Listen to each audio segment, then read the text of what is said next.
Gujarat focus ન્યૂઝમાં આપનું હાર્દિક સ્વાગત છે. હું હિરલ. આજના મુખ્ય સમાચાર. શાંતિ અને અહિંસાની ભાવનાની ઉજવણી કરતી દાંડી યાત્રાની ઉજવણી માટે પાથવે ટુ પીસ દ્વારા સેમિનારનું આયોજન કરવામાં આવ્યું હતું. Ahmedabad Bharat USA intercountry committee ICC એ રોટરી ઇન્ટરનેશનલ ડિસ્ટ્રિક્ટ્સના સહયોગથી દાંડી યાત્રાનું સફળતાપૂર્વક આયોજન કર્યું. આ કાર્યક્રમની શરૂઆત સાબરમતી આશ્રમ ખાતે પ્રતિકાત્મક દાંડી યાત્રા શ્રદ્ધાંજલિ સાથે થઈ, જેમાં મહાત્મા ગાંધીના આદર્શો અને તેમની સુસંગતતા પર પ્રકાશ પાડવામાં આવ્યો. સહભાગીઓએ અહિંસક સંઘર્ષ નિરાકરણ અને વૈશ્વિક શાંતિ પ્રયાસો પર ચર્ચામાં ભાગ લીધો. Mohan Parashar, district governor, rotary international district 3055।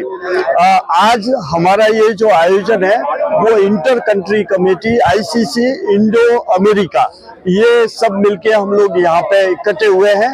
America से भी लोग आए हैं, भारत के अलग अलग जगह से लोग आए हुए हैं और हम लोग मिलके आज इस आयोजन में सम्मिलित हो रहे हैं और विश्व शांति के लिए की मकसद से आज हम लोग इसका आयोजन कर रहे हैं. यहाँ से दांडी तक हम लोग जाएंगे और जहाँ जहाँ पे महात्मा गांधी के स्टेशन थे वहाँ सभी जगह हम कम्युनिटी सर्विस की बात करेंगे, विश्व शांति की बात करेंगे मिलके.